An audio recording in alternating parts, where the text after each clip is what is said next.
ಕುಟುಂಬ ಸಮೇತ ಬಂದು ನಮಸ್ಕಾರ.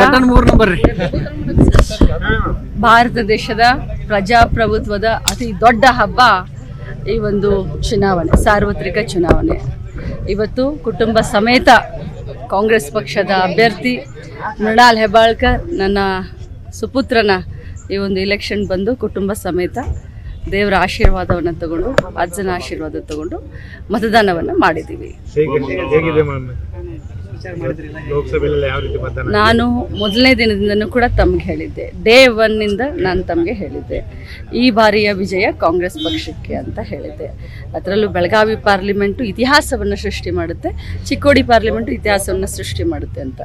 ಸೊ ಡೇ 1 ಇಲ್ಲಿವರೆಗೂ ಅದೇ, ರಿಸಲ್ಟ್ ದಿನ ಕೂಡ ಅದೇ. ಅದು ನಮಗೆಲ್ಲ ಗೊತ್ತಿಲ್ಲ. ಅವ್ರು ಆರೋಪ ಮಾಡಿದ್ದಕ್ಕೆ ಜನ ಉತ್ತರ ಕೊಡ್ತಾರೆ. 4ನೇ ತಾರೀಕಿನವರೆಗೂ ವೇಟ್ ಮಾಡ್ಬೇಕು. ಅವರು ನನ್ನ ತಮ್ಮ ನನ್ನ ಶಕ್ತಿ ಇದ್ದಾನೆ, ಕಾಂಗ್ರೆಸ್ ಪಕ್ಷದ ಎಲ್ಲ ಜಿಲ್ಲಾ ಮುಖಂಡರುಗಳು ನನ್ನ ಶಕ್ತಿ, ನಮ್ಮ ಅಜ್ಜ ನನ್ನ ಶಕ್ತಿ, ಮತದಾರರು ನನ್ನ ಶಕ್ತಿ, ಎಲ್ಲ ಶಾಸಕರು ನನ್ನ ಶಕ್ತಿ. ಮಾವ ಅಳಿಯ ಖಂಡಿತವಾಗ್ಲೂ ಈ ಜೋಡಿ ಹಿಟ್ ಆಗುತ್ತೆ.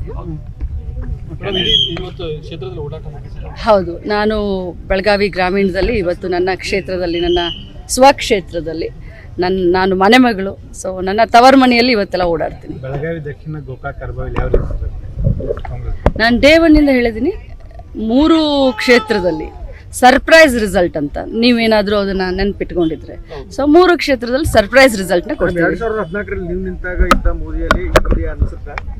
2000 ನಾನು ಅಲೆ ಬಗ್ಗೆ ಹೇಳೋದಿಲ್ಲ. 2014ರ ಲಕ್ಷ್ಮೀ ಹೆಬ್ಬಾಳ್ಕರ್ಗೂ 2024ರ ಲಕ್ಷ್ಮೀ ಹೆಬ್ಬಾಳ್ಕರ್ಗೂ ಬಹಳಷ್ಟು ವ್ಯತ್ಯಾಸ ಇದೆ.